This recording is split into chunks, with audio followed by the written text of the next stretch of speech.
Mesdames et messieurs, bonjour. C'est une parole attendue, une immanquable tradition institutionnelle. Donc, vous l'aurez compris, dans quelques minutes, nous serons tous pendus aux lèvres du chef de l'État, son Excellence Patrice Guillaume Athanase Talon, qui nous donnera sa photographie de l'État de la nation Bénin.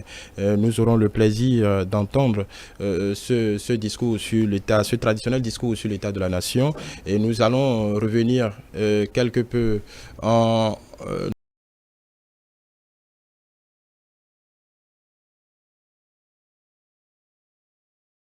discours et avec quelques analystes et quelques invités sur ce plateau. Mais en attendant, pour installer nos invités, nous allons revoir cet élément sur les discours passés, cette tradition institutionnelle, et nous allons revenir ensuite pour suivre ce discours sur l'état de la nation. Conformément à l'article 72 de la Constitution du 11 décembre 1990, le président de la République, Patrice Talon, sera une fois encore face aux députés de la 8e législature ce mercredi 29 décembre 2021 au Palais des Gouverneurs. Mais avant, les précédents messages sur l'état de la nation ces 3 dernières années ont eu le mérite d'aborder plusieurs domaines de la vie sociopolitique, économique et culturelle avec un regard de fierté, un engagement sur la route du développement. Aujourd'hui, dans les 77 communes par exemple, les Béninois se sentent davantage en sécurité et ceci grâce aux nombreuses réformes opérées dans ce secteur. Les tracasseries policières ont quasiment disparu de nos routes. Nos compatriotes s'en félicitent. Les étrangers en visite chez nous le soulignent et d'autres pays nous envient.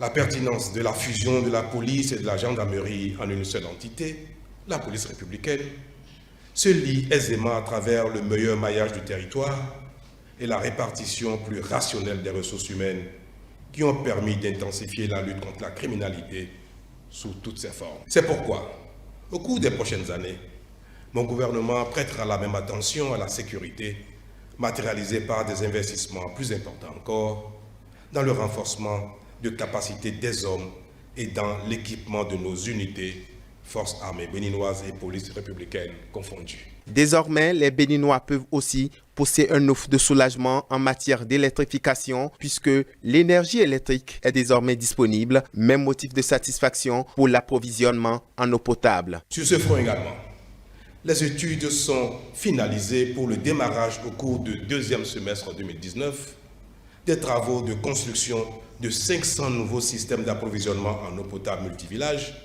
en vue de l'accès universel à l'eau potable à l'horizon 2021. Sur un programme d'investissement prioritaire de 300 milliards de francs CFA destiné à atteindre cet objectif, 200 milliards, soit 66%, sont déjà mobilisés et les actions sont en cours pour le bouclage total du financement avant la fin du premier semestre 2019.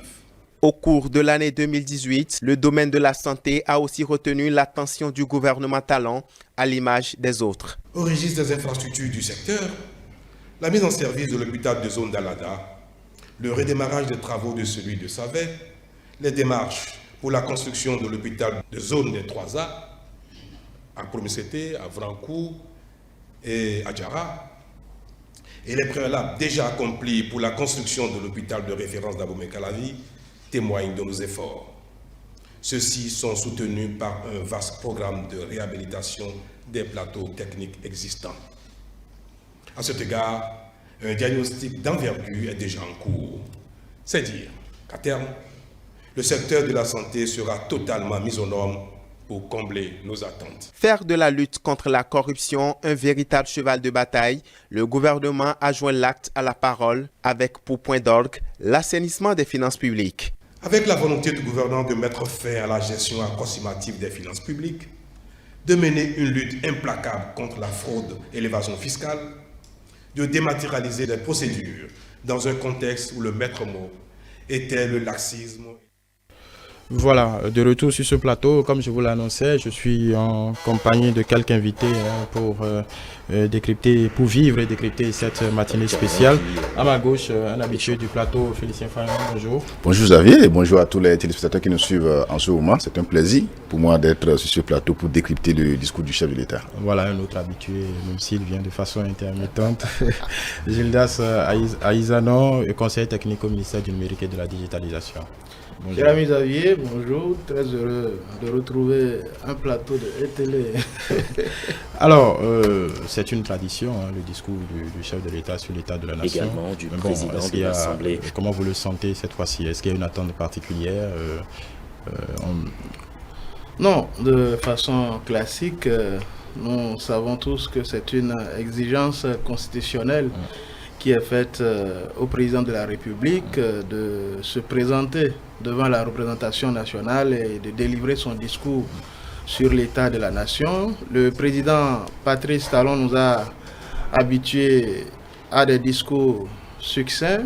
Je m'attends donc aussi à un discours du genre, un discours qui va certainement faire un tout petit peu le bilan de quelques actions phares cette année et qui ne manquera pas certainement de fixer le peuple sur les grandes orientations à venir à travers, n'est-ce pas, le volet 2 du programme d'action du gouvernement. C'est dans ce sillage que je pense que le président de la République ira. C'est vrai, il insistera peut-être sur certaines actions fortes qui vont caractériser, n'est-ce pas, ce PAG2 qui démarre déjà.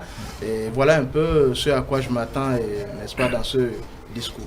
Avec l'aide de la régie, nous allons garder un œil sur ce qui se passe sur l'esplanade de Porte-Nouveau. Vous avez pu vous en apercevoir tout à l'heure que le chef de l'État est déjà sur les lieux. Certainement la revue des troupes, saluer les personnalités, en tout cas qui l'accueillent ce matin, les gardiens du temple de l'Assemblée nationale, et pour évoluer ensuite vers la tribune de l'Assemblée nationale. Félicien Fayon, je vais vous poser la même question par rapport à ce discours. Est-ce qu'il y a ça une connotation spéciale au-delà de la tradition?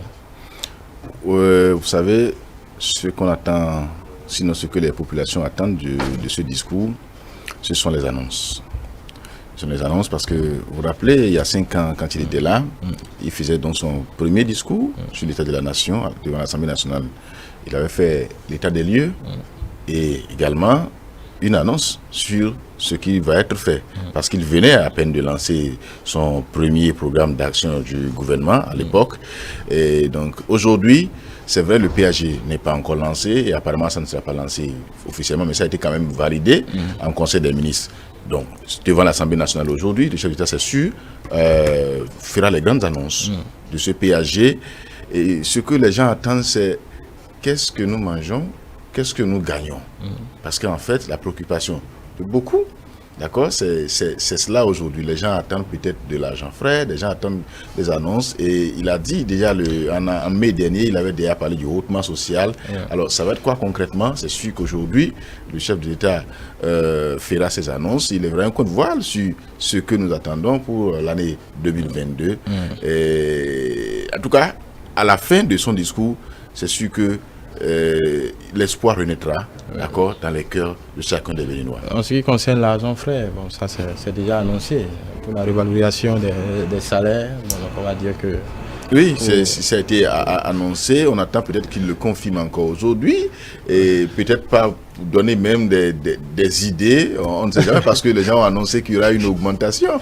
Mais de quel ordre? Et on n'en sait rien encore. Bon. Et donc peut-être qu'aujourd'hui, le chef d'État lui-même, c'est lui-même qu'on attend. On attend souvent sur ces points-là. Lui-même peut-être qu'il fera des grandes annonces. Comme tous les Béninois, vous attendez un président de la République en Père Noël parce que bon, les cadeaux ont déjà commencé depuis quelque temps au Conseil des ministres. Évidemment, un président de la République en Père Noël, il faut surtout souhaiter qu'on ait le président de la République en père de la nation qui vient, c'est vrai, nous rassurer nous tous et qui vient donner encore plus d'espoir aux populations béninoises. Les gens ont envie de rêver, les gens ont envie d'être situés sur ce que ce deuxième mandat-là incarne réellement du point de vue social, du point de vue économique, du point de vue sécuritaire. Nous avons beaucoup d'enjeux également de ce côté-là. Et je pense qu'en tant que premier magistrat et père de la nation, comme nous aimons bien à le dire, le président Patrice Talon est attendu pour rassurer les Béninois et montrer surtout que le chemin tracé vers la renaissance de notre pays, que le cap est maintenu et que les indicateurs sont au beau fixe quant à la réalisation de nos ambitions de rupture pour avoir une économie solide, une économie qui est aussi capable désormais de nourrir nos ambitions au plan social, parce que nous le savons tous, le hautement social est forcément aussi sous-tendu un peu par le hautement économique, c'est-à-dire qu'il faut de l'argent pour nourrir les ambitions sociales également. Je pense que le discours du chef de l'État nous permettra d'avoir un pan sur ce qui est en train d'être concocté pour que cette ambition partagée par tous les Béninois, nous avons envie de bien vivre, nous avons envie de mieux vivre. Et c'est à Patrice Talon que nous avons fait confiance depuis bientôt 2016 pour nous conduire vers cette prospérité que nous souhaitons profitable à nous tous, toutes les couches de la société. Et donc aujourd'hui, nous allons voir un président qui va tenter de montrer à son peuple que le cap est maintenu et que l'objectif pour lequel il est élu, il travaille avec son équipe à la réalisation de cette ambition-là. Voilà. Nous allons, avec peut-être l'aide de la régie, nous projeter sur Porte Nouveau. En disant merci au passage à nos collègues de l'ORTB dont nous profitons du signal ce matin. Mais Gilda Alizano, je reste avec vous. En temps normal, il n'y a pas, pour ce discours, pour ce traditionnel discours sur l'état de la nation, en temps normal, il ne faut pas attendre de grandes annonces, c'est faire l'autopsie de tout ce qui s'est passé dans l'année, voilà, faire un bilan aux yeux pour le compte de, en tout cas en prenant à témoin les représentants de la nation. Donc au final, est-ce que on ne met pas un peu la charrue avant les bœufs? Non, pas de charrue avant les bœufs. Vous savez, j'ai l'habitude de classer cet exercice au rang des exercices de reddition de comptes. C'est un exercice de reddition de comptes au plus haut niveau de l'État. Il est important que le citoyen que nous avons élu, Patrice Talon, vienne nous rendre compte. Nous sommes les propriétaires de ce pouvoir que nous avons laissé à un des nôtres méritants pour qu'il puisse conduire la destinée de notre pays. Donc il est de bon ton que passer toute une année à travailler, à concocter, confronter aussi aux dures réalités du terrain en matière de gestion de pouvoir, il est important que le premier d'entre nous revienne nous dire voilà ce qui a caractérisé cette année et voilà aussi les ambitions pour l'année à venir. Ça nous rassure, ça permet à chacun des compatriotes de se faire une idée claire sur les orientations au niveau du gouvernement pour les prochaines années, notamment pour l'année 2022 déjà, et peut-être même au-delà, parce qu'il peut, comme le disait tout à l'heure le vis-à-vis, lancer un peu des jalons pour qu'on sache à quoi ressemble, n'est-ce pas, ce deuxième quinquennat qu'il est en train déjà d'exécuter. C'est sur ce plan-là qu'il faut attendre le chef de l'État, mais éviter effectivement d'espérer trop d'annonces, parce que le président Patrice Talon ne nous a pas habitués à trop d'effets d'annonces. Il préfère être pragmatique. On s'attend à ce que la photographie que le président de la République va tenter de projeter tout à l'heure sur l'état de la nation corresponde quelque peu à ce que nous en pensons également, parce que nous vivons dans le même pays. Ce que le chef de l'État, en tout cas, constate comme évolution, en tout cas comme amélioration, normalement, on s'attend à ce que ça corresponde à l'autopsie que nous-mêmes nous faisons du pays. Oui, c'est vrai que les degrés d'appréciation pourraient ne pas être le même, mais en réalité, le chef de l'État, qui a beaucoup d'oreilles, plus que nous, qui a beaucoup d'yeux, il sait même jusqu'au tréfonds donc du pays, il sait ce que le dernier donc des citoyens vit, parce qu'il a des yeux qui sont là-bas et qui lui rapportent tout. Et donc il sait ce qu'on attend, il sait ce que nous vivons actuellement, et il ne fera pas de projection, il ne fera pas d'annonce sans faire l'état des lieux. Non, il va forcément faire le constat actuel, ce que les gens vivent actuellement malgré les efforts qui sont faits. Et c'est après cela maintenant qu'il dira ce qu'il a prévu pour essayer de corriger quelque peu les choses, mais avec notre apport bien sûr. Voilà. Nous allons nous brancher directement sur Porte-Nouveau parce que la cérémonie a commencé. Le chef de l'État est bien présent à l'Assemblée. Je pense dans quelques secondes, il va passer à la tribune. Donc nous allons suivre ce discours du chef de l'État sur l'état de la nation. Veuillez nous donner lecture de l'article 72 de la Constitution. Merci, Monsieur le Président.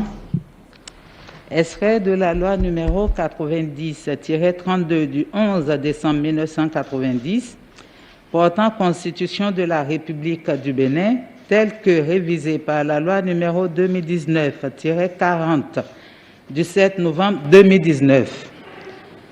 Titre 3 du pouvoir exécutif. Article 72. Le président de la République adresse une fois par an un message à l'Assemblée nationale sur l'état de la nation. Il peut aussi, à tout moment, adresser des messages à l'Assemblée nationale. Ce message ne donne lieu à aucun débat. Ils peuvent toutefois inspirer les travaux de l'Assemblée nationale. Fin de lecture, Monsieur le Président. Merci.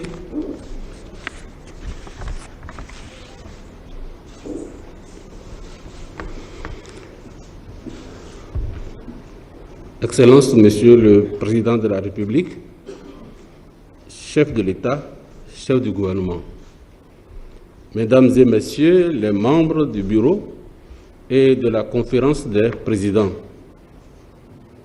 Mesdames et Messieurs les ministres, Messieurs les conseillers techniques et chargés de mission du Président de la République, Monsieur le directeur du cabinet militaire, Madame le préfet du département de Lomé, Monsieur le maire de la ville de Porte-Nouveau, divers cadres en vos rangs, grades et qualités. Soyez les bienvenus dans le temple de la démocratie et de l'état de droit qu'est notre hémicycle. Avant tout propos, je voudrais me référer à l'avant-propos du dernier ouvrage de M. Wilfrid Léandre Hongwedji, qui écrivait ceci, je cite, « Même si ces actes parlent plus fort que ces mots, tant son propos est rare et ses réalisations éloquentes, le président Patrice Talon n'en est pas moins doté d'un sens pointu de la formule. Selon les circonstances, en effet, le propos peut être dévastateur, avenant, enthousiaste, optimiste, en tout cas, parce qu'il a fait le choix de raréfier ses prises de parole. Ses sorties sont recherchées, scrutées, décryptées.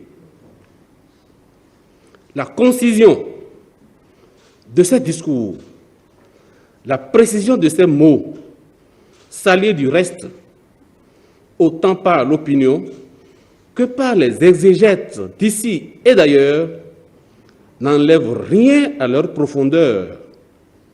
Ces sorties médiatiques, pour rares qu'elles sont, ne renferment pas moins de phrases fortes à isoler et à valoriser. Signe qu'elles sont soigneusement préparées pour les soutiens, les opposants et les contempteurs, comme pour l'observateur, le chercheur, l'analyste, il y a toujours matière à puiser dans le propos de Patrice Talon. Mais attention, il est contre-indiqué de le prendre toujours au premier degré.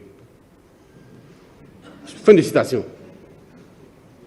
C'est certainement ce qui explique l'engouement de tout le peuple béninois à rester tout oui depuis l'annonce de l'événement de ce jour.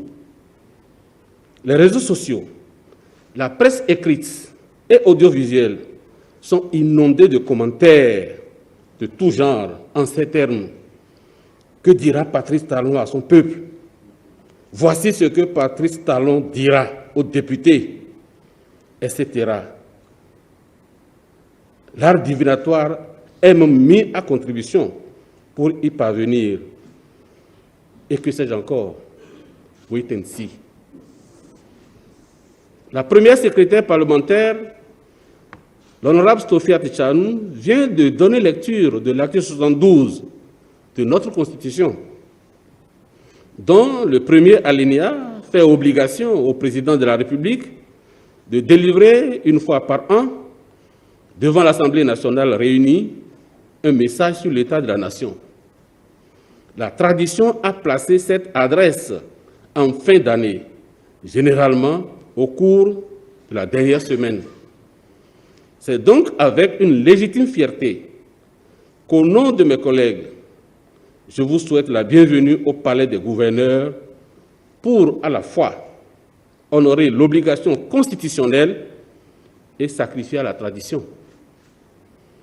Monsieur le Président de la République, vous êtes un habitué de cet exercice auquel vous vous prêtez, certes, pour la 6e fois, mais aussi pour la première fois du second quinquennat que vous a confié le vaillant peuple béninois.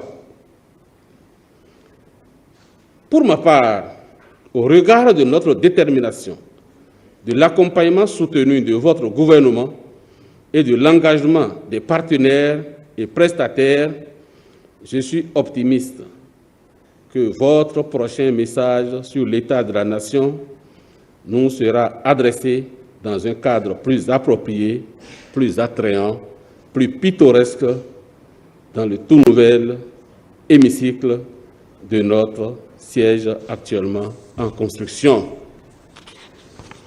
Sans plus tarder, je m'en arrête donc là et vous invite très respectueusement à prendre place à la tribune afin de délivrer à la représentation nationale le contenu de votre message sur l'état de la nation. Je vous remercie.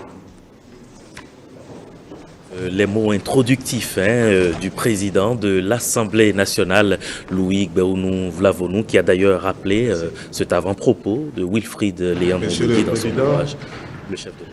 Mon propos ne sera pas dévastateur.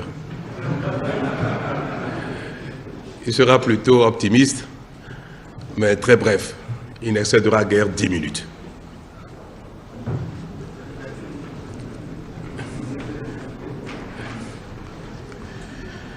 Monsieur le Président de l'Assemblée nationale, Mesdames et Messieurs, représentant la nation béninoise,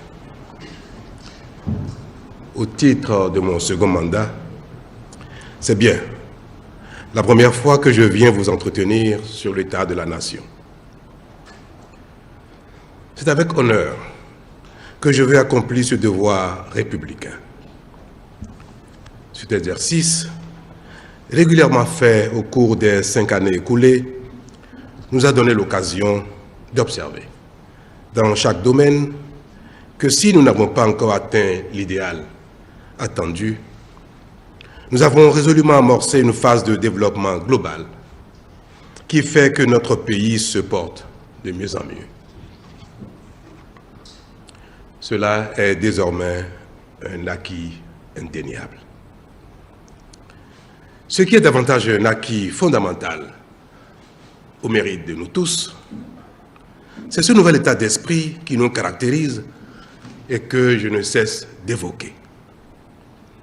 C'est lui qui nous permet de faire valoir dorénavant qu'impossible n'est pas béninois et qu'à force de volonté, de rigueur dans l'action publique, nos plus grandes ambitions pour notre pays peuvent être réalisées. En ce début de nouveau mandat, j'observe combien cet état d'esprit est resté constant chez chacun de nous, citoyens comme gouvernants. Mais, Monsieur le Président de l'Assemblée nationale, Mesdames et Messieurs les députés, autant nous avons des motifs d'assurance quant à la poursuite de notre marche vers le progrès collectif, autant nous devons rester lucides pour observer et traiter les obstacles qui menacent de l'entraver. À ce propos, je me dois de partager avec vous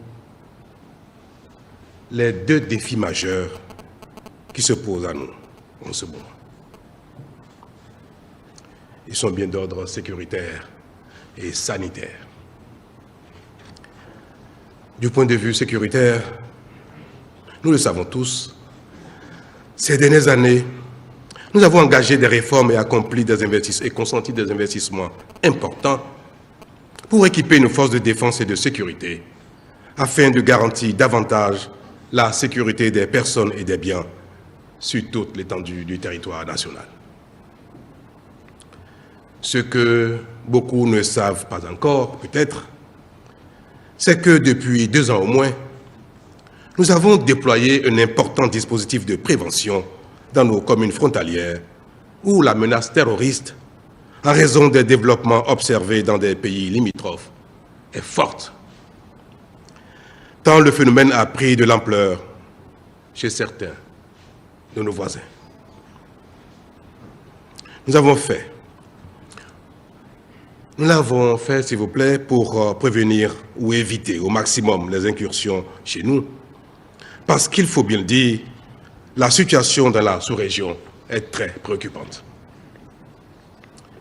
Une telle anticipation a fait ses preuves, car c'est le lieu de le dire, ce ne sont ni les velléités ni les tentatives qui ont manqué depuis lors.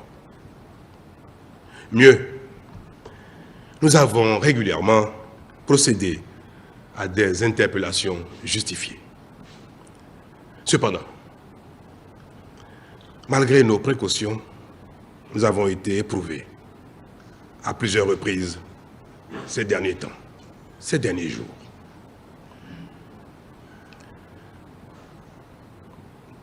Je voudrais ici, au nom de la République, saluer la mémoire de nos soldats et réitérer notre solidarité aux blessés ainsi qu'aux populations affectées.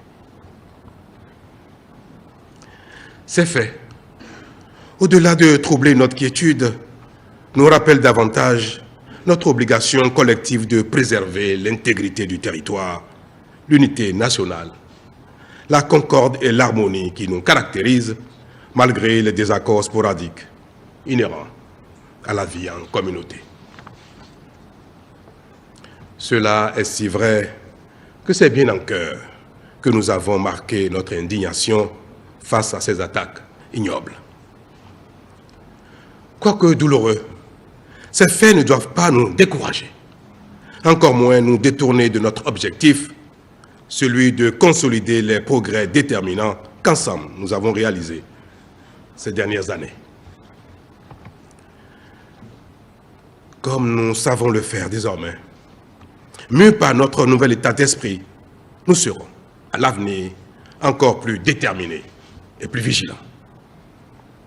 À cet égard, le gouvernement prend déjà des mesures fortes et poursuivra les investissements nécessaires pour que notre dispositif soit renforcé en moyens tant humains, logistiques que technologiques, afin que ce genre d'incursion sur nos territoires ne puisse continuer. Vous l'aurez compris, les capacités opérationnelles de nos forces de défense et de sécurité seront considérablement renforcées. Les moyens leur seront donnés à suffisance pour leur permettre d'assurer la protection optimale du pays tout entier, de sorte que, même dans leur propre rang, il n'y ait plus d'autres victimes. Dans la même logique, la coopération avec les pays limitrophes sera accrue pour mutualiser les moyens de prévention et de lutte. Monsieur le Président, Mesdames et Messieurs les députés, l'autre défi du moment, c'est bien la pandémie de Covid-19. Elle ne cesse d'éprouver le monde et de compromettre gravement l'économie. Aucun pays n'est épargné, y compris le nôtre. Fort heureusement, la situation n'est pas désespérée.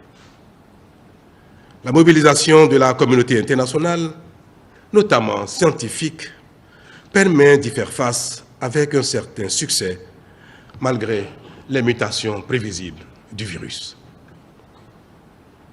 La mobilisation de la communauté internationale nous permet donc d'espérer et de constater que la situation n'est pas désespérée. Les différents vaccins apportent des réponses pertinentes et palpables. Aujourd'hui, la quasi-totalité des cas graves et des décès concernent les personnes non vaccinées. Malheureusement, beaucoup de réticences injustifiées s'observent encore ici et là, et le Bénin n'échappe pas à ce paradoxe. Cela constitue, pour les gouvernants que nous sommes, vous et moi, Madame et Monsieur les députés, une préoccupation majeure et un défi que nous devons relever à tout prix. Là-dessus, notre devoir en tant que dirigeants, c'est de rassurer nos concitoyens, c'est de ne pas les laisser à la merci des courants complotistes qui prospèrent sur l'ignorance et la peur des populations. Notre devoir, dans ces conditions, c'est de leur dire que les vaccins restent leur seule solution objective pour venir à bout de la pandémie. Et notre pays doit relever sensiblement son taux de vaccination comme de nombreux autres pays l'ont déjà fait. C'est la seule manière de revenir à une vie normale, et les pays qui ne l'ont pas fait risquent de devenir des foyers de complications diverses, surtout avec la multiplication des variants, les uns plus virulents que les autres. C'est une perspective qui pourrait conduire à la stigmatisation des pays qui se retrouveraient dans une telle situation. C'est pour l'éviter que nous avons mis l'accent sur la sensibilisation et la vaccination de masse. Grâce à cette stratégie, les chiffres commencent à s'améliorer et nous devons renforcer cette dynamique qui s'observe maintenant. Nous devons le faire pour contribuer au nouvel équilibre du monde, car en l'état, nous observons combien il se dégrade. Comment, Madame, Monsieur le député, ne pas, par exemple, observer que la cherté actuelle de la vie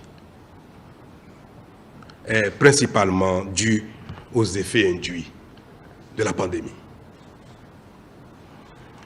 Les prix des produits manufacturés flambent, autant que ceux des produits d'exportation ou des matières premières, sans oublier ceux des moyens de transport.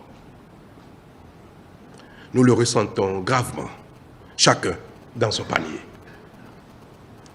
Alors même que les droits de douane, les taxes et les impôts n'ont connu aucune augmentation dans notre pays et que par ailleurs, les performances de notre agriculture sont remarquables en matière de production vivrière notamment.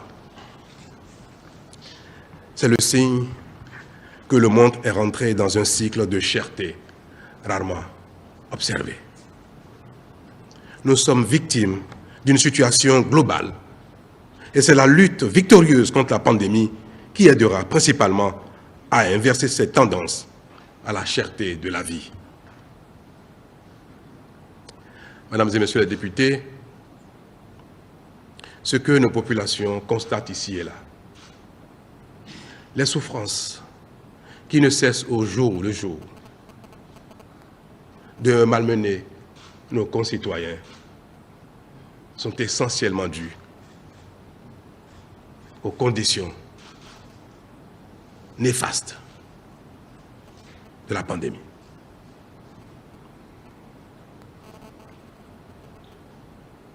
le Bénin doit jouer sa partition pour le recul de ce mal.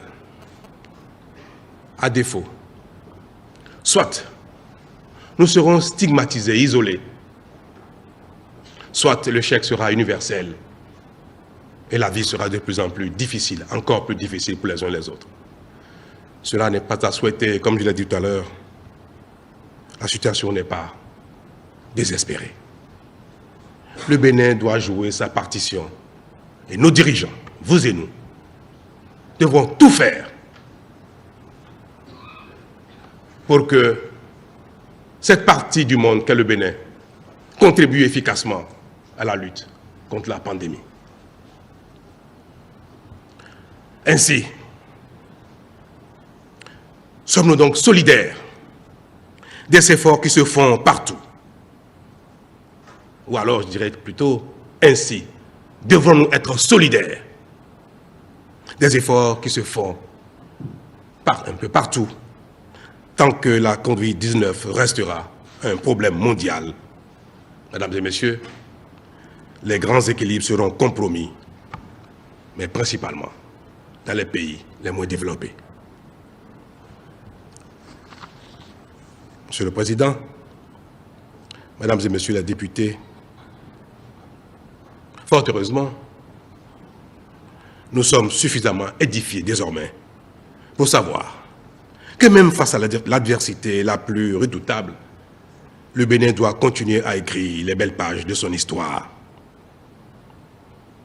Pour ce faire, seul l'effort permanent, la détermination résolue, la volonté de bien faire, la maîtrise du cap fixé et l'obsession d'y arriver sont les conditions de la réussite. Celles-ci nous aideront à relever le défi du développement socio-économique qui implique l'amélioration durable des conditions de vie. À cet effet, Mesdames et Messieurs, tous les chantiers engagés pour structurer et moderniser notre pays seront poursuivis et de nouveaux seront lancés.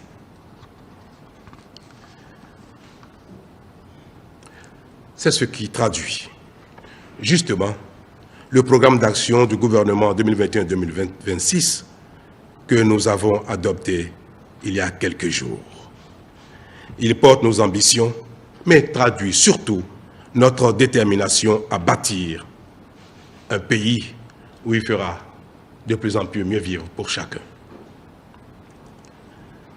Durant le quinquennat qui commence, le gouvernement fera tous ses efforts pour amplifier nos progrès et nous faire observer que ce qui a été fait durant les 5 dernières années ne sont que le début d'une épopée. Mesdames et Messieurs, nos réalisations pendant le quinquennat qui commence seront observées peut-être 2 fois, 3 fois plus que ce qui a été fait précédemment. C'est cela, désormais, notre marque. Et je voudrais inviter les uns et les autres à observer ce qui va se passer. Le Bénin est désormais béni. Nous serons à la hauteur des attentes qui ont été si longtemps insatisfaites. Monsieur le Président de l'Assemblée nationale,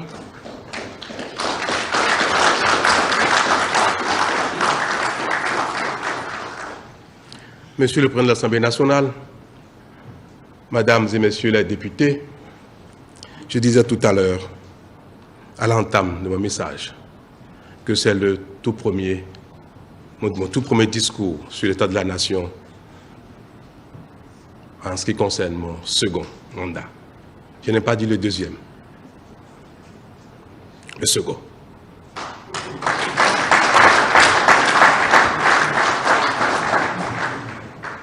Vous comprenez, Monsieur le Président de l'Assemblée nationale, Mesdames et Messieurs les députés,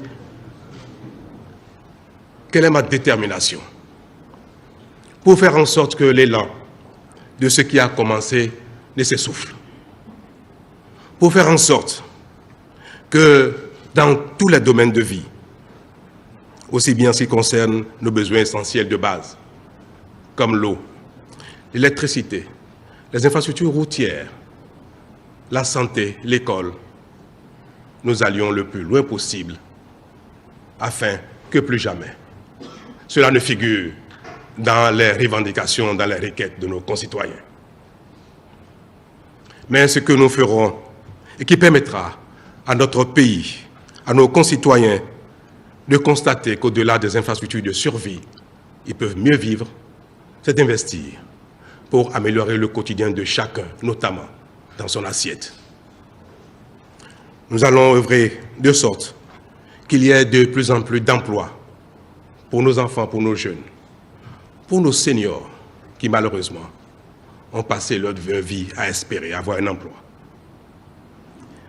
Le temps qui nous reste, mesdames et messieurs, sur l'Assemblée, pour ce second quinquennat sera suffisant pour impulser tout cela et donner désormais à notre pays une réponse positive, un espoir, enfin, que notre pays est dans nos mains, que notre destin est dans nos mains et que, au Bénin, il commence à faire bon vivre.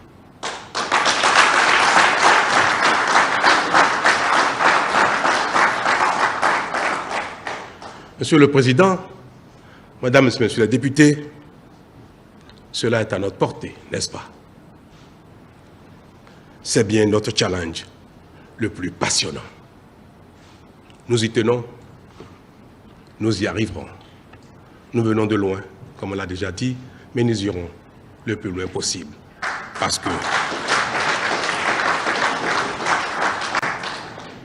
Parce que notre état d'esprit le permet désormais. Unis, nous sommes capables de relever ce défi. Gardons donc le cap. Je vous remercie.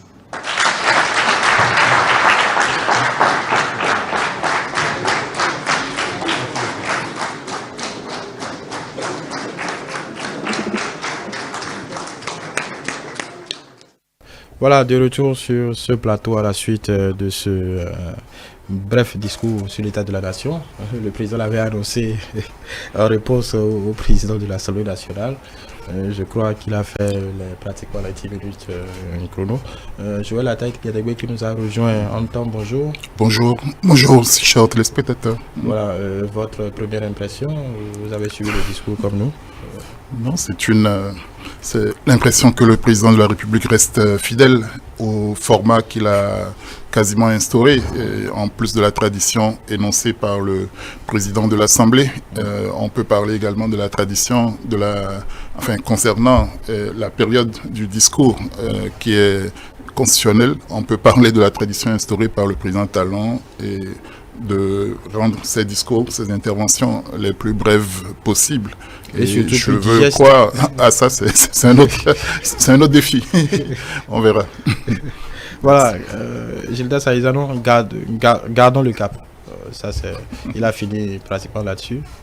Je crois que dans nos propos préliminaires, avant même ce discours, nous étions pratiquement tous convaincus que la ligne droite, ce serait de garder le cap. Garder le cap par rapport à ce qui a démarré, parce que nous savons que généralement, il y a un fil d'Ariane dans tout ce qui a comme action du président Patrice Talon. Le citoyen que moi je suis satisfait parce que j'attendais essentiellement le président à deux niveaux. En ce qui concerne l'état de la nation, je m'attendais à voir le président toucher du doigt le défi le plus important actuellement, le défi sécuritaire. Vous auriez constaté qu'en énumérant aussi dans les propos préliminaires, j'ai parlé du défi sécuritaire. Je crois que le président de la République n'a pas contourné cette réalité aujourd'hui devant laquelle se trouve le Bénin. Il nous montre que c'est un défi qui a été anticipé puisque depuis 2 ans maintenant, des dispositions ont été prises au niveau des communes frontalières. Je dis fort heureusement parce que dans certains milieux politiques notamment, j'ai entendu des critiques qui ont été faites au gouvernement du président Patrice Talon quant au fait qu'on a l'impression que notre armée est de jour en jour renforcée, mieux équipée.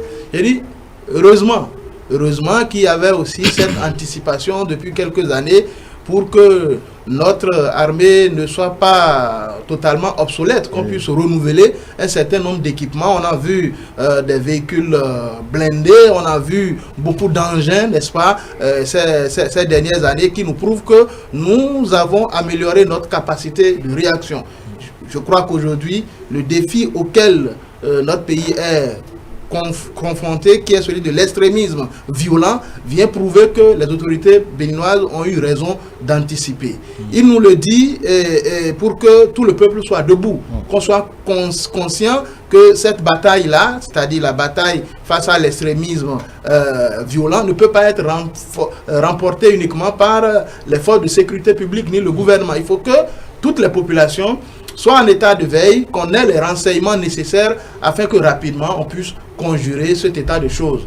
Enfin, je l'attendais au niveau des annonces. Je souhaitais, le citoyen que je suis, après tout ce que nous avons entendu ces derniers jours sur le Millennium Challenge et compte, comment on a été un tout petit peu, évidemment... On a été pincé. Voilà, on a été pincé. Je me disais, quelle devait être la suite? Est-ce que cela va modifier de façon significative la marge de manœuvre, n'est-ce pas, du gouvernement du président Patrice Talon? Est-ce que certains projets seront rangés dans les placards? Je crois qu'aujourd'hui, de façon très claire, vous avez un Patrice Talon qui est resté droit dans ses bottes et qui confirme, n'est-ce pas, aux populations, à ses mandats, que non, les projets seront poursuivis, de nouveaux chantiers seront ouverts, et que le Bénin s'est resté debout désormais. Le Bénin, c'est le pays de la Renaissance et que nous allons continuer notre marche. Pour moi, en tant que citoyen, sur ces deux points, je suis plutôt rassuré. Oui, deux défis principaux affichés par le président de la République. Défis sécuritaires, défis sanitaires. Déjà, vous allez intervenir sur la forme. Bon, la forme, on la connaît, on n'est pas surpris. Maintenant, une chose importante, c'est qu'au moment où nos forces de défense et de sécurité ont été éprouvées la première fois, donc attendaient que le chef de l'État intervienne. Beaucoup se sont inquiétés du fait que, comme ailleurs, le président de la République n'a pas eu un mot pour les soldats perdus. Là, on peut, pour le coup, de façon solennelle, c'est fait, puisqu'il a commencé par rendre hommage à nos soldats, tous ceux qui est les familles qui ont été touchées par ces pertes-là, et un message aussi pour les populations de ces régions. Donc ça, c'est une parole forte, non seulement du président de la République, mais du chef d'état-major, en tout cas du premier des militaires au Bénin. Le commandant en chef, comme on le dit. Oui, comme vous l'avez dit, la forme, il nous a vraiment habitués à un discours court, clair et concis, d'accord. Comme il l'avait fait d'ailleurs il y a 5 ans, il a essayé d'adopter le principe de la pyramide inversée. Vous savez, il est parti des faits les plus graves. Vous savez, quand on suit son discours de les premières minutes, c'est qu'on s'inquiète. Il a présenté un état des lieux très critique de la situation sécuritaire et de la situation sanitaire. Il a évolué en lançant donc un appel à la mobilisation de chacun pour relever les deux défis, notamment le défi sécuritaire et le défi sanitaire. Il a fini par donc des annonces fortes, par des messages d'espoir, par des messages qui certainement vont donner du sourire à chacun d'entre nous, à tous ceux qui ont suivi ce discours depuis leur maison, partout où ils seront. Il nous a rassurés que malgré ces deux types de menaces, que nous n'allons pas reculer, que nous allons maintenir le cap. Il a dit que malgré tout cela, que lui, il fera en sorte que le Bénin donc retrouve ses lettres de noblesse. Il a encore été jusqu'à dire que le temps qui reste est suffisant, en tout cas sera suffisant pour lui et son gouvernement, pour que la jeunesse puisse retrouver le sourire à travers des emplois, pour que les assiettes se portent très mieux et pour que chacun puisse quand même dire oui, je suis dans un pays où il fait mieux vivre. Il a aussi mis l'accent sur le nouvel état d'esprit qu'il a prôné depuis quelque temps et dans lequel nous l'accompagnons, nous tous. Il a encore rappelé cela. Oui, voilà. Je pense que c'est très important. C'est un discours, même s'il y a des choses qui qu'on peut encore dire. Nous allons peut-être, sans vouloir vous couper, avoir suivi cette intervention d'un des vice-présidents de l'Assemblée nationale. À peine 18 minutes. Le chef de l'État a été égal à lui-même. Et on dit souvent, l'essentiel prend peu de temps, le superflu beaucoup de temps. il a dit l'essentiel. Il faudrait parler de défis, deux défis surtout. Défis sécuritaires, vous voyez ce qui se passe dans nos frontières, vous voyez les mesures préventives que le chef de l'État avait déjà fait prendre depuis des années. Et actuellement, vous voyez, la frontière, particulièrement du Nord, est menacée. Mais le Béninois va étonner. Le Bénin va étonner. Vous allez voir que ce qui se passe dans la frontière, très vite, sera jugulé. Et nos troupes, nos forces de défense nationale vont mettre beaucoup de siens, j'allais dire, pour combattre vraiment ce fléau-là. Ça sera quand même une victoire, une protection assurée pour le peuple béninois. Et je ne doute pas un instant que le Bénin va échouer. Non. Ce qui se passe là-bas, très tôt, très bientôt, vous devez savoir que le Bénin existe, les forces de défense existent au Bénin. Bon, le défi sanitaire, c'est le Covid. Et c'est un appel au peuple béninois parce que les gens sont réticents au vaccin. Les gens sont réticents aux mesures anti-Covid. Vous voyez, même le port des masques, il a un relâchement. Il faut que les gens profitent. Il faut que je profite pour demander à la population d'être vigilante.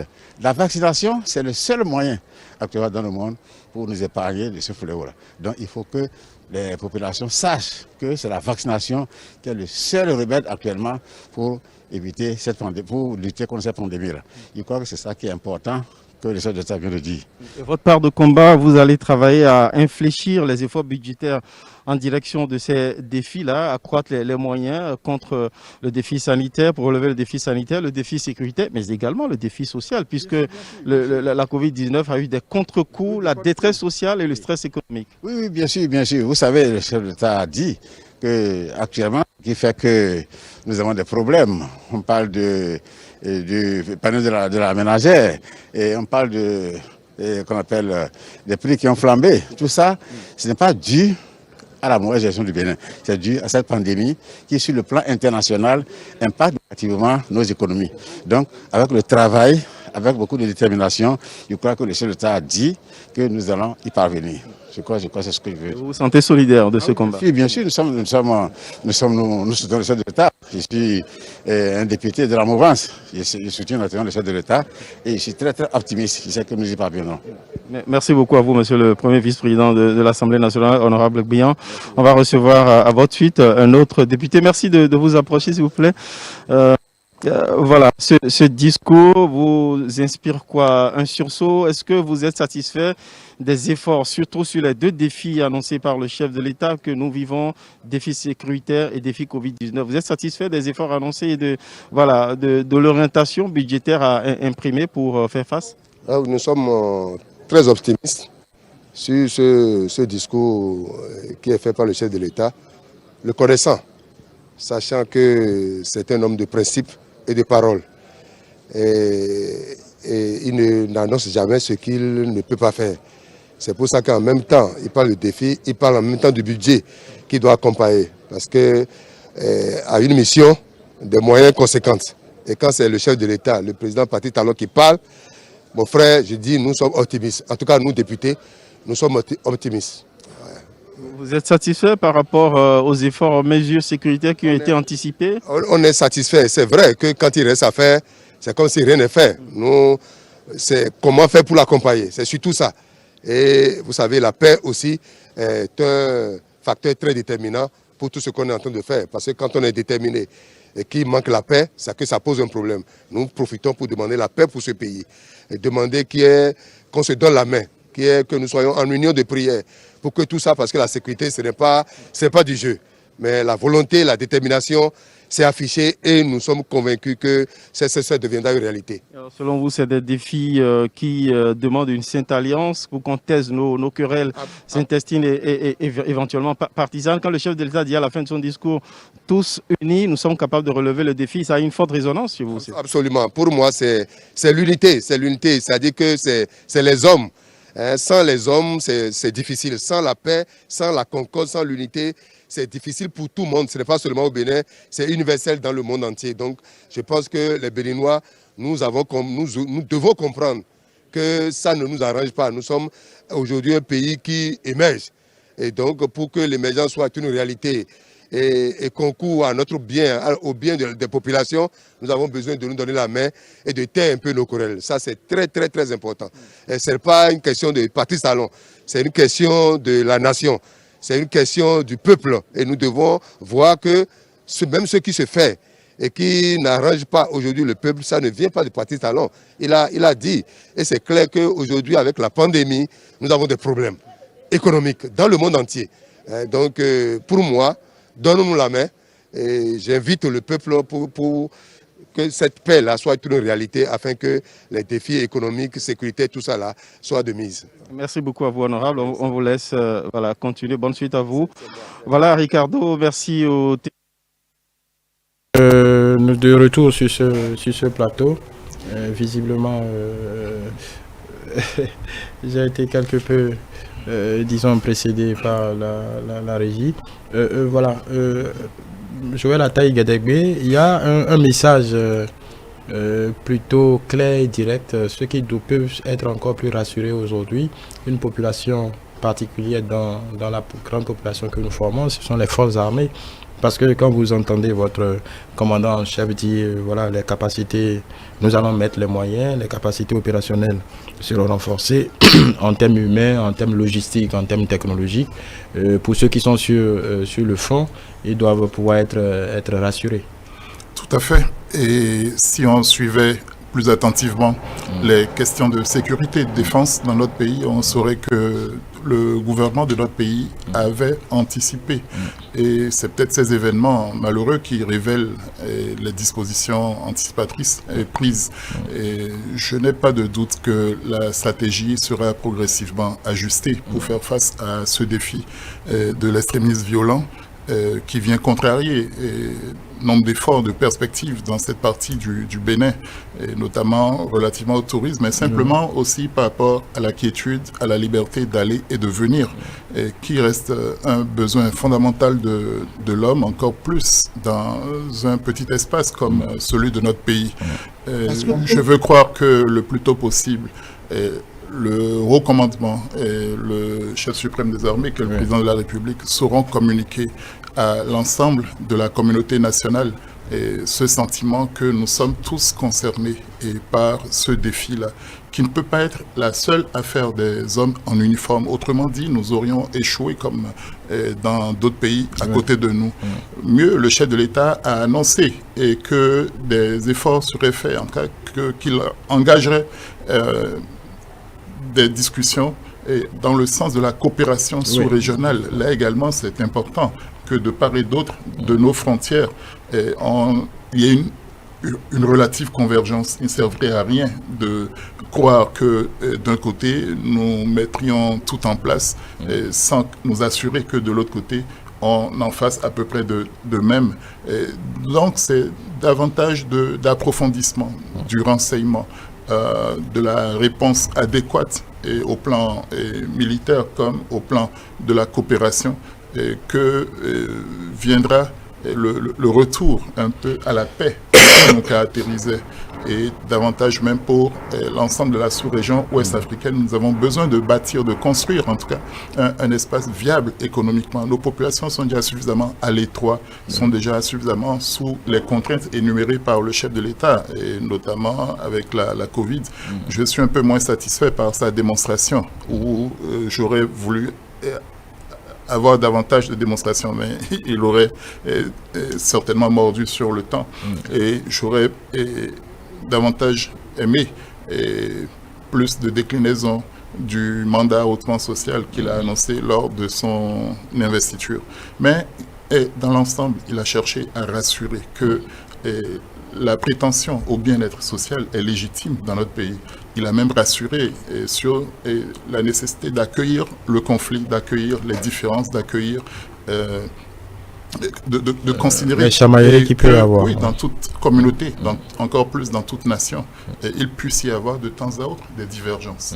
Et on attend probablement avec le discours de Nouvel An et d'autres occasions pour les vœux, et qu'il explicite davantage sa feuille de route concernant le bien-être social, concernant la concorde nationale.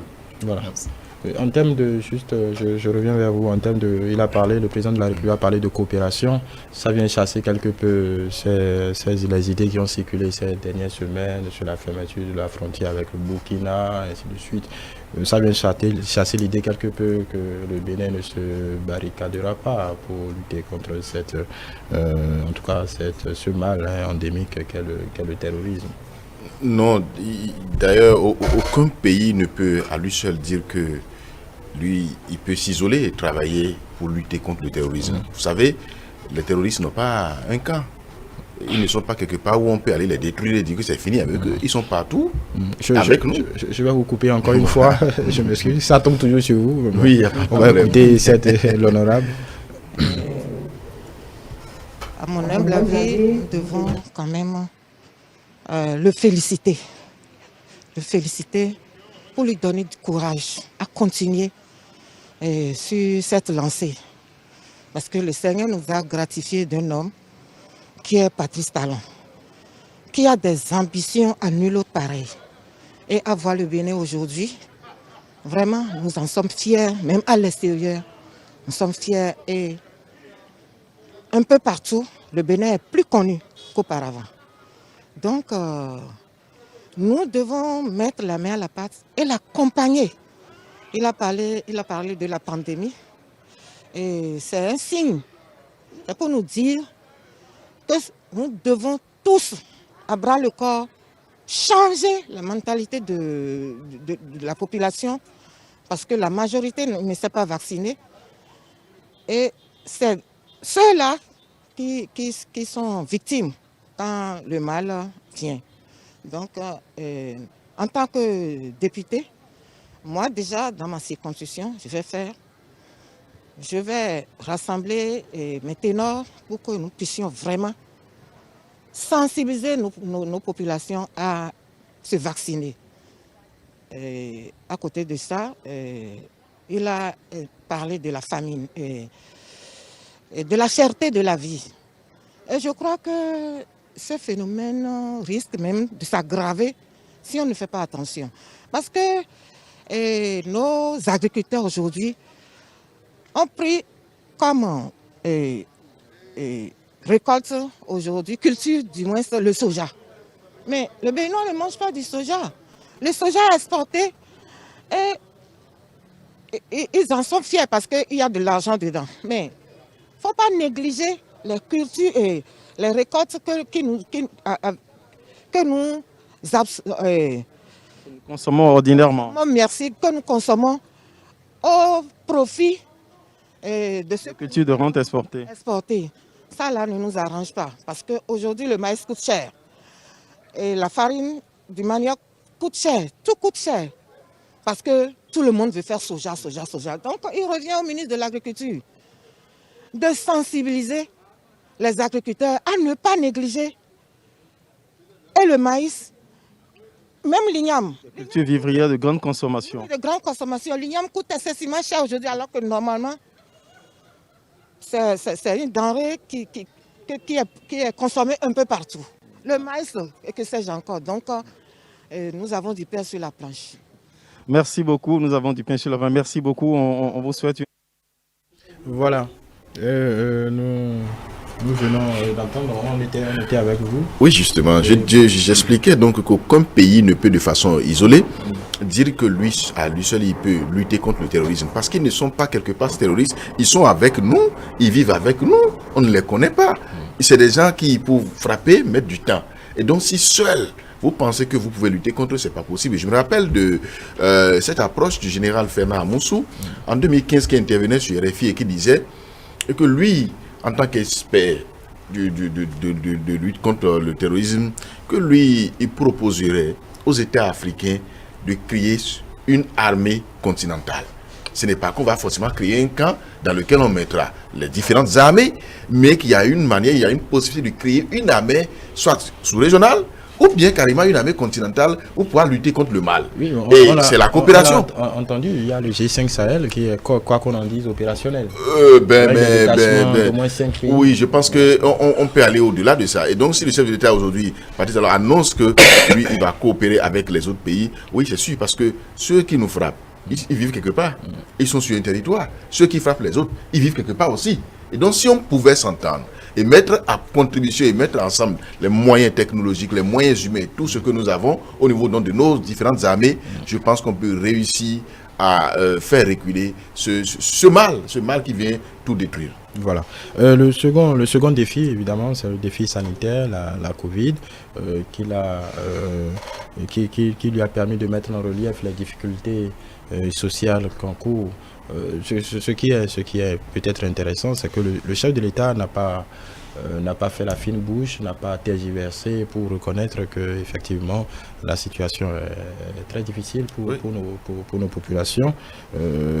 On n'est pas habitué forcément, en tout cas le concernant, lui, il a toujours été aussi pragmatique, donc il n'est pas étonnant qu'il décrive la situation telle qu'elle.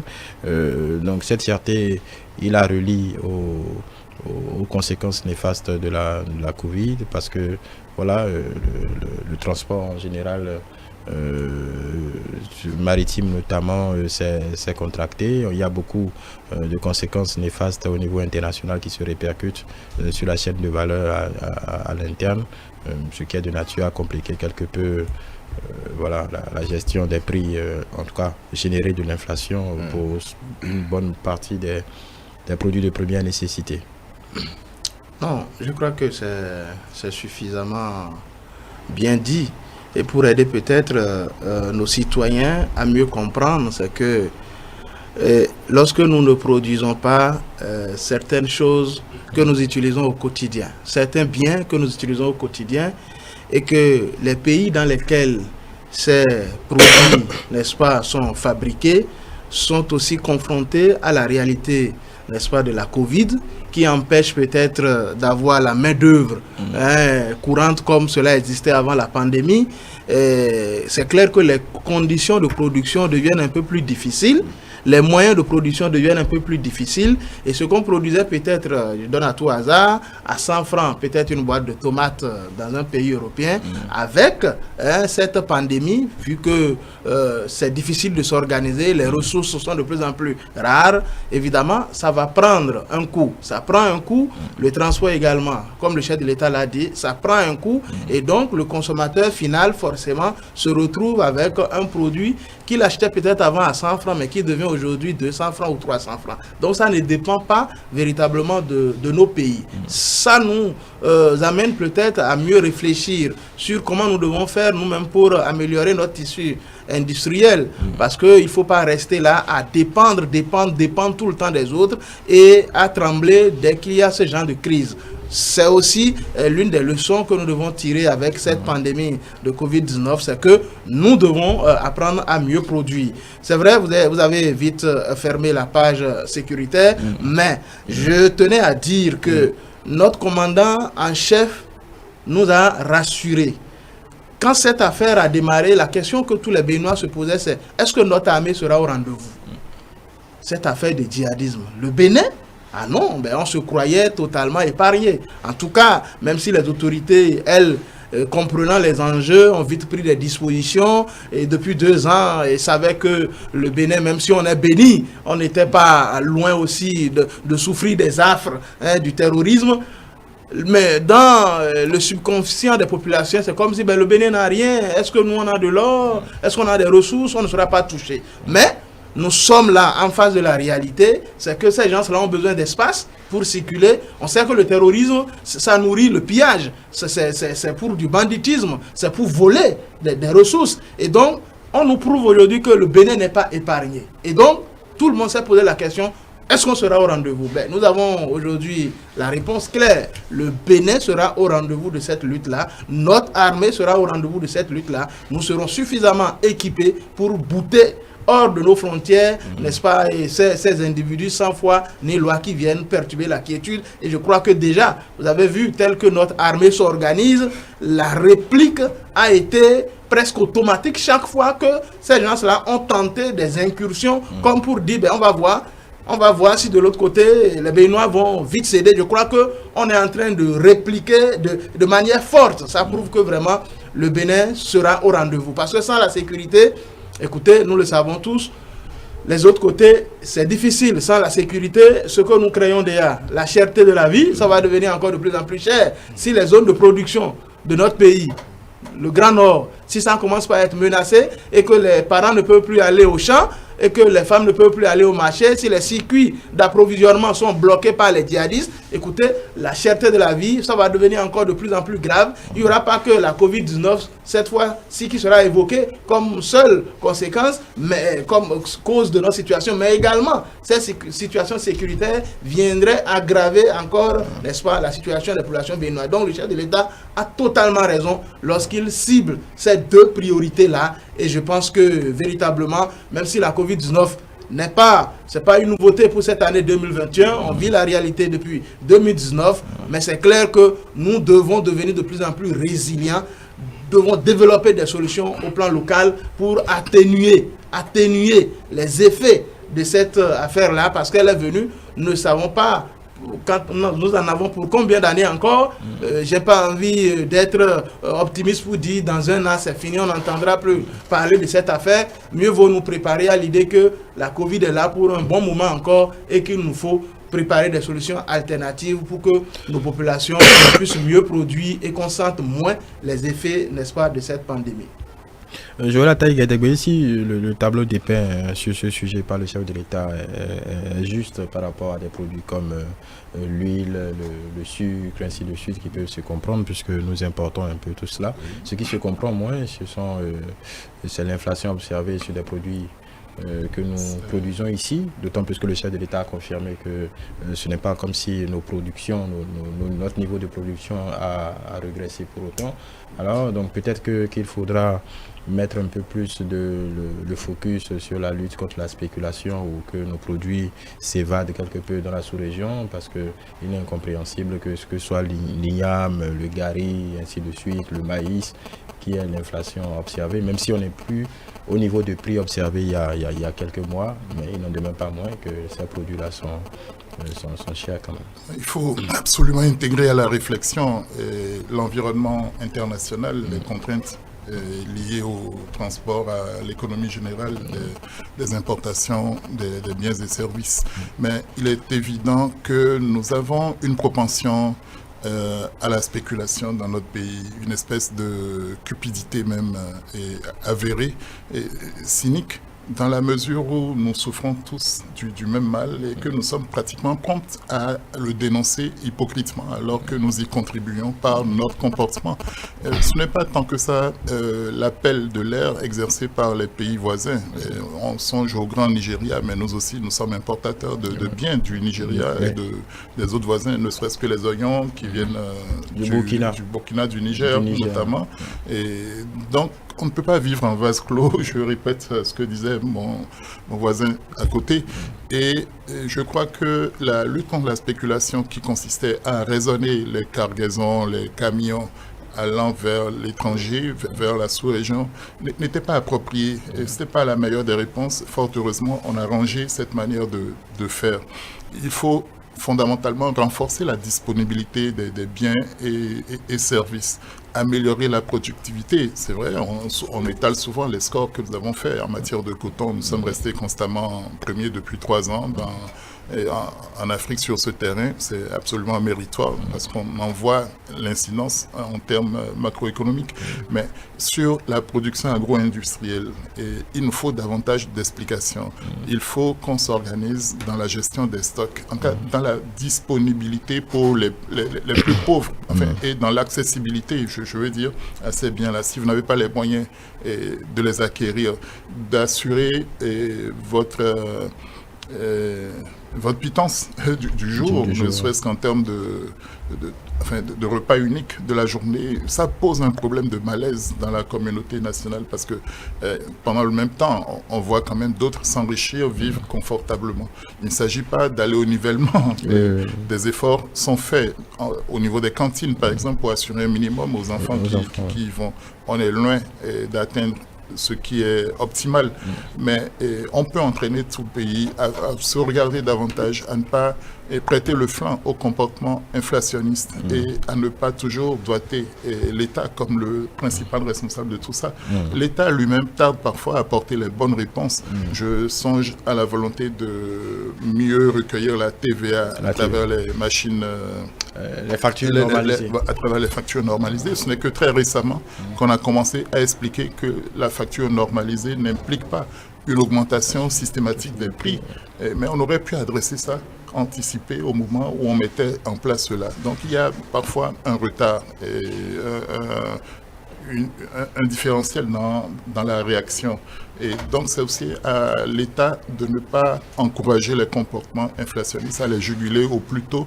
Et au-delà de ça, j'en appelle à la conscience de chacun d'entre nous vraiment pour qu'on estirpe de notre comportement ce cynisme-là, morbide à la limite, qui consiste à augmenter anarchiquement les prix dans des proportions qui défient tout bon sens en matière de commerce, en matière économique. Voilà.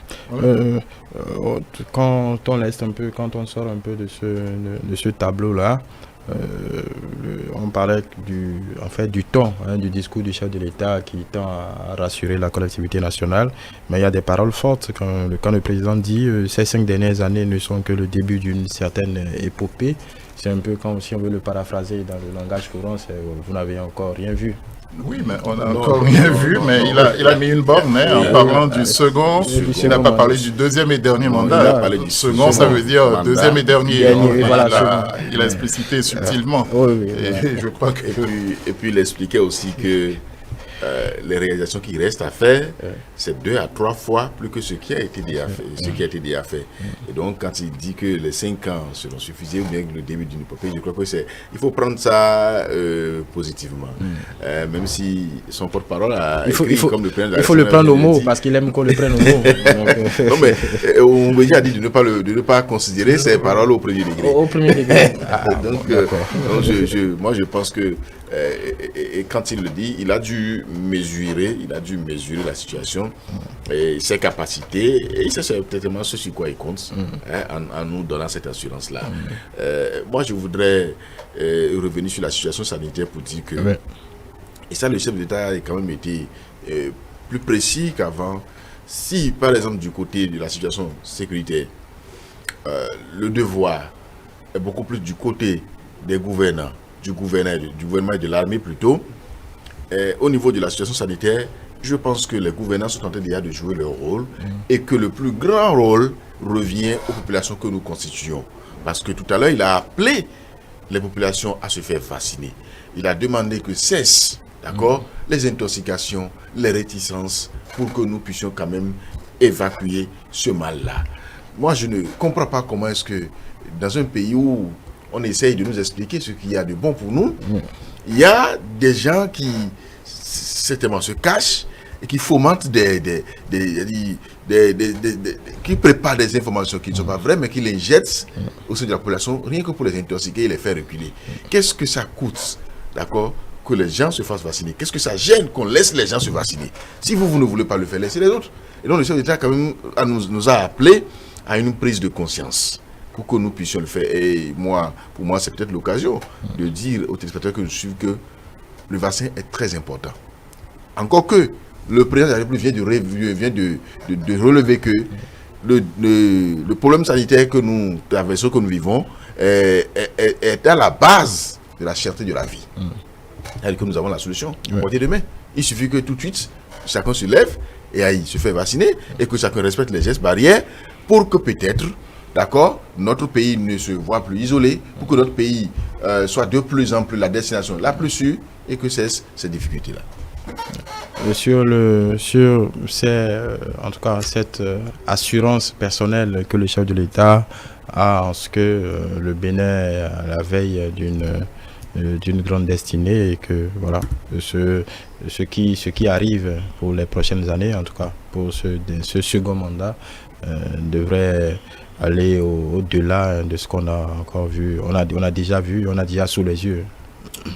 Non, on peut aimer, on peut ne pas aimer le président Patrice Talon, Mais depuis 2016, depuis que nous lui avions confié les rênes de ce pays, son ambition clairement affichée, c'est de nous amener à un autre niveau de développement.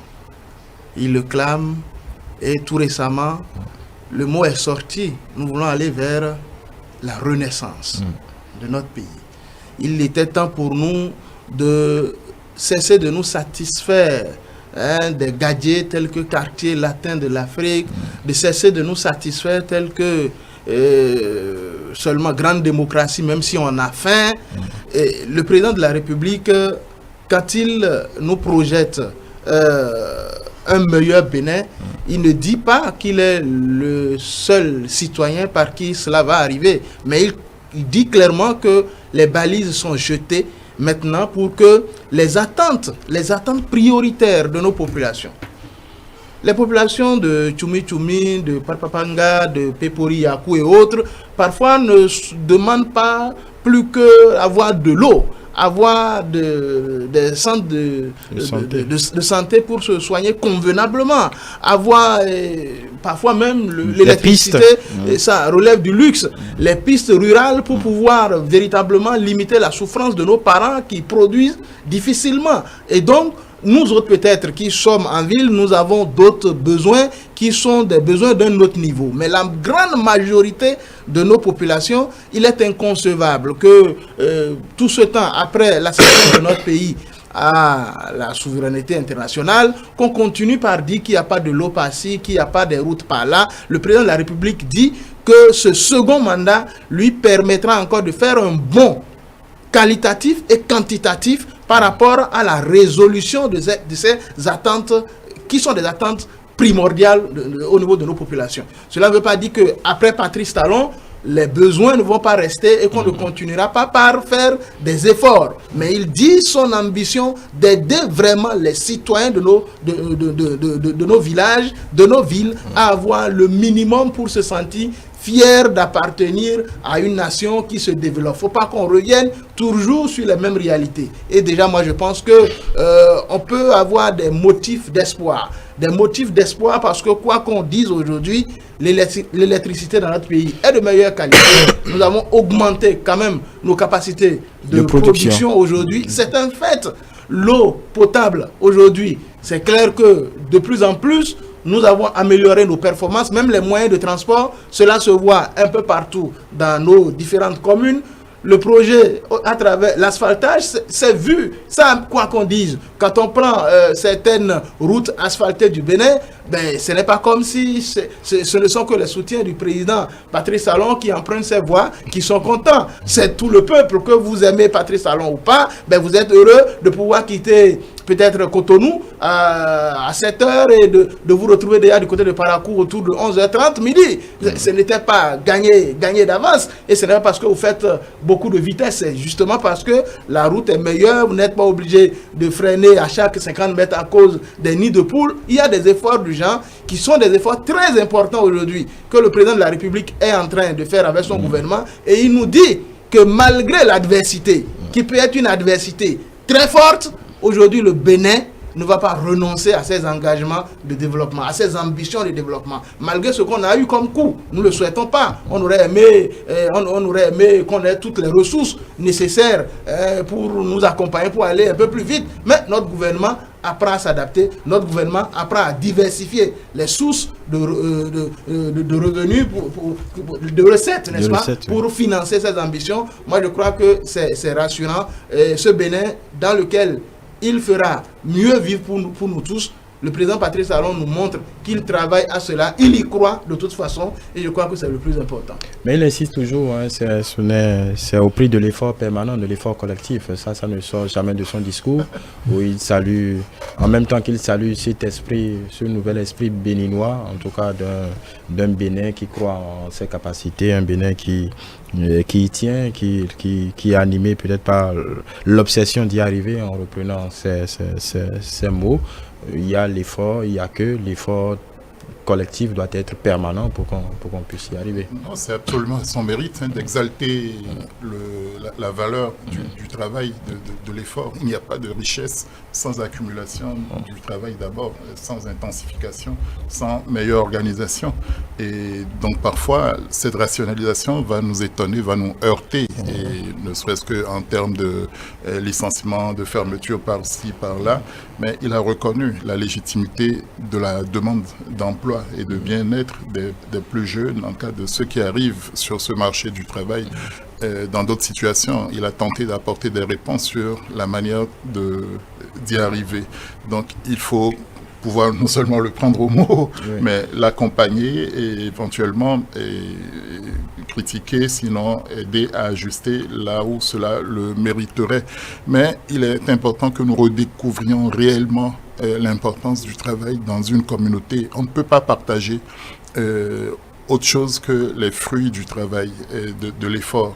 Et donc ça, c'est une valeur à redécouvrir par notre pays, par nos familles, par nos unités de production, qu'on redonne sens à l'idée de productivité et non de consommation pure et simple, parce que M. Aizano le disait, si on passe notre temps à importer, il ne faut pas s'étonner qu'on importe également l'inflation, qu'on importe les difficultés des autres. Si on passe le temps à consommer ce que les autres font, il ne faut pas s'étonner qu'il y ait moins de travail chez nous, parce que nous donnons plus de travail aux autres pour nous produire.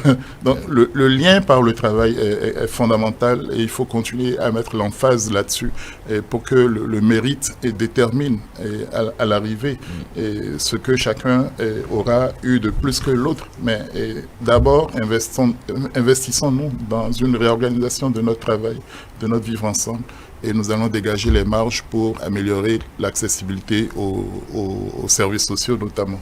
Voilà, nous allons faire un dernier tour de table sur Félicien Fayon pour sortir de ce plateau spécial. Qu'est-ce que les Béninois doivent retenir de ces 18 minutes, je crois, de discours du président de la République? En tout cas, de la cérémonie plutôt, pas du discours. Le discours, je crois, doit être tourné autour d'une dizaine de minutes. Oui. Non, mais ce qu'ils doivent retenir, c'est l'invite du chef de l'État, d'accord, à encore plus de sacrifices, d'accord. Tout à l'heure, M. Ataï Guédégué l'a encore dit, il n'y a rien qu'on puisse faire seul. Et le chef de l'État, je pense qu'il ne l'a jamais dit, il ne le dira même pas. Il sait que c'est nous tous qui travaillons. Si nous avons été premiers déjà par 3 fois en matière de production agricole dans toute l'Afrique, ce n'est pas seulement l'effort des gouvernants, mais c'est beaucoup plus, d'accord, l'effort des agriculteurs à la base. Ce sont eux qui travaillent pour que nous soyons premiers, même s'ils sont encouragés et motivés autrement, mais ce sont eux qui travaillent. Et donc, si nous avons les défis qui restent là à relever, c'est que ça va être au prix donc, du sacrifice de chacun d'entre nous. Même si c'est une simple route qu'on est en train de construire, on vous crée des déviations, vous souffrez pendant 1-2 ans. Vous acceptez d'abord prendre par cette déviation avant que cette route ne soit réalisée. Bon, et donc, c'est le sacrifice. Vous n'avez pas le choix de toute façon. Bon, en fait. Soit vous restez chez vous, soit. Oui, non, mais bon, ça ne s'impose pas forcément. Mais c'est pour dire que c'est parce que nous acceptons le sacrifice. Et donc, ce qu'il a eu à faire pendant les 5 dernières années, c'est que nous avons, le peuple béninois a accepté de faire le sacrifice. Il a été jusqu'à dire, vous vous rappelez bien, il nous a demandé de serrer les ceintures. Oui, il nous a demandé un sacrifice. Et donc, pour ce qu'il y a à faire encore, c'est qu'il nous appelle encore à davantage de sacrifices, seulement que cette fois-ci, il nous annonce que, ouais, ça vient, le bonheur vient. Le bonheur vient. Mais j'espère que l'année prochaine, il ne nous dira pas que le bonheur vient, mais il nous dira que le bonheur est là. Bon, c'est déjà là, si on s'en tient aux dernières annonces du dernier conseil, de l'avant-dernier conseil des ministres sur la revalorisation salariale. Je parlais de Père Noël tout à l'heure. Le Père Noël est passé pour les travailleurs, donc ça devrait réjaillir sur toute la collectivité. Non, je crois que... Pas en termes d'inflation, j'espère. Le président de la République, c'est vrai, il ne s'est pas étalé là-dessus, mais il a dit subtilement qu'on va ressentir une certaine amélioration dans nos assiettes, certainement en référence à ce que vous dites tantôt. Mais là où je suis davantage d'accord avec le doyen Ataï Guédégué, c'est quand il note à juste titre la rationalisation du discours du chef de l'État. C'est important. On peut ne pas toujours apprécier cette façon de dire les choses, mais on ne peut pas se développer si nous n'apprenons pas, nous tous, à mieux travailler. Nous ne disons pas que le Béninois est paresseux, c'est pas ce que nous disons. Mais nous disons que les peuples qui réussissent, n'est-ce pas, à atteindre un meilleur niveau de développement, ce sont les peuples qui acceptent aussi faire un peu plus d'efforts, un peu plus de sacrifices. Il faut qu'on apprenne à célébrer vraiment les mérites du travail bien fait. C'est important pour nous et je crois que c'est aussi ça. L'une des grandes, je ne sais pas, est-ce qu'il faut parler d'un grand héritage? Peut-être que la rupture sous la direction du président Patrice Talon a envie de laisser au Bénin. C'est que travaillons davantage, travaillons mieux, soyons professionnels, soyons déterminés pour aller vers le Bénin de la Renaissance, pour aller vers ce Bénin où il fera bon vivre pour nous tous. C'est ce qu'il faut retenir et le chef de l'État a raison d'insister là-dessus parce que personne malheureusement ne s'est développé sérieusement avec l'aide extérieure. Il est important que nous-mêmes nous comprenions que si le développement du Bénin va se faire, ça va dépendre de ce que nous faisons à l'intérieur du pays. C'est très important. Jonathan Guédégué pour finir. Non, est-ce qu'il faut encore ajouter quelque chose? Je crois que l'essentiel est que nous mettions au travail, que nous apprenions à redécouvrir peut-être la devise de notre pays qui n'est que fraternité, justice, travail, que dans tous nos actes, nous essayions d'y apporter ces petites touches-là. Et je crois que nous nous sentirions mieux, nous serions fiers d'être béninois, de participer à l'effort commun pour construire un Bénin nouveau, en tout cas enviable et digne dans le concert des nations. La dernière fois, le chef de l'État était dévasté, comme il disait, avec le retour des trésors royaux. Et là encore, on n'a entrevu qu'une partie du programme relatif au tourisme, à la culture. Et donc, malheureusement, à chaque fois, c'est la Covid parfois qui vient contrarier les efforts. Et tout ce que le ministère de la Culture a essayé de mettre en place pour la quinzaine culturelle et par cette Covid qui amène à freiner ces réjouissances que le Bénin, que le gouvernement voulait mettre à la disposition de l'ensemble de la population. Donc mieux nous nous comporterons et plus nous aurons accès à ce bien-être. Et je voudrais quand même mettre un petit bémol sur la recette miracle du vaccin, pour dire qu'avant le vaccin, nous avons les gestes barrières que nous ne devons au grand jamais abandonner. Le vaccin ne nous garantira rien si nous faisons l'effort de base qui est de nous laver les mains. Ça ne coûte rien de respecter la distanciation, de mettre le masque. Combien de fois à nos carrefours, les maires dans les communes, les chefs d'arrondissement pourraient aider le gouvernement lui-même en continuant de sensibiliser les populations sur les places publiques, sur les marchés, à adopter ce minimum de gestes barrières, à défaut d'avoir les vaccins d'adopter le vaccin ou même de se faire vacciner, parce que ça c'est encore une autre paire de manches. Mais je crois que se laver les mains et mettre le masque, ça devrait être déjà à la portée de tout Béninois et il faut qu'on y travaille. Voilà. Merci à vous, Joël Ataï Guédégué. Je rappelle que vous êtes acteur de la société civile. Félicien Fayon, journaliste au quotidien Le Matinal. Et Gilda Saïzano, conseiller technique au ministère du numérique et de la digitalisation. Ensemble, nous avons vécu ce rendez-vous institutionnel annuel du discours sur l'état de la nation du président de la République, et nous avons essayé quelque peu d'en décrypter les grandes lignes. D'ici là, portez-vous bien en compagnie de nos programmes.